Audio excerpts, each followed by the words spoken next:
कृषी मंत्री माणिकराव कोकाटे यांचा रमी खेळतानाचा व्हिडिओ व्हायरल झाला होता आणि सभागृहात अत्यंत महत्त्वाच्या विषयावर चर्चा होत असताना ऑनलाईन जुगार खेळणं चूक आहे असं म्हणत विरोधकांनी कोकाटे यांच्या राजीनाम्याची मागणी केली होती। यानंतर आता अखेर कोकाटे यांच्या राजीनाम्यावर आज फैसला होण्याची दाट शक्यता आहे। राज्य मंत्रिमंडळाच्या बैठकीपूर्वी माणिकराव कोकाटे अजित पवार यांची भेट घेणार होते, मात्र ही भेट होऊ शकली नाही आणि त्यामुळे कोकाटे सकाळी लवकर अजित पवार यांची भेट घेण्याची शक्यता आहे।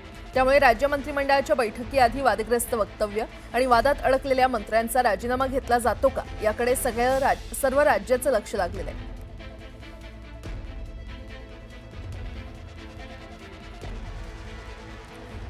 तर कोकाटे यांचा हा व्हिडिओ व्हायरल झाल्यानंतर आता अजित पवार नेमका काय निर्णय घेतात हे पाहणं महत्त्वाचं ठरणार आहे। आज कृषी मंत्री कोकाटे हे अजित पवार यांची भेट घेण्याची शक्यता आहे।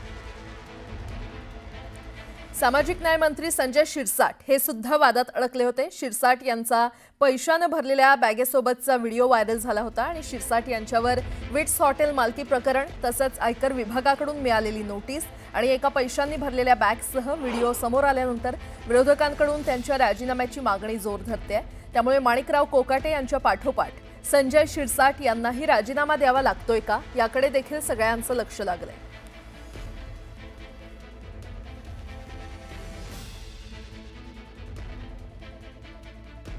राज्यसभा आणि लोकसभेत आज ऑपरेशन सिंदूरवर चर्चा होणार आहे। लोकसभेत गृहमंत्री अमित शहा चर्चेमध्ये सहभाग घेणार आहेत। यावेळी प्रियंका गांधी आणि समाजवादी पार्टीचे नेते अखिलेश यादव चर्चेत सहभाग घेणार आहेत। तर राज्यसभेत संरक्षण मंत्री राजनाथ सिंह चर्चेला सुरुवात करतील।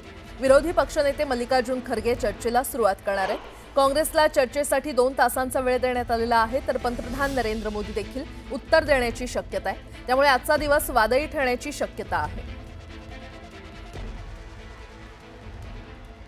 तर आज ऑपरेशन सिंदूरवर राजकीय युद्ध रंगण्याची शक्यता आहे, कारण राज्यसभेत राजनाथ सिंह आज चर्चेला सुरुवात करणार आहेत आणि त्यानंतर पंतप्रधान नरेंद्र मोदी हे देखील चर्चेनंतर उत्तर देण्याची शक्यता आहे।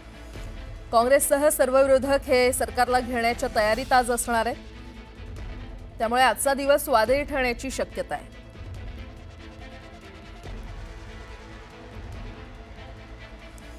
पंतप्रधान मोदींना संरक्षण मंत्री राजनाथ सिंह आणि परराष्ट्र मंत्री यांच्या भाषणाचं त्यांनी कौतुक केलेलं आहे। एक्सवर पोस्ट करत मोदींनी दोघांच्या भाषणाची स्तुती केलेली आहे।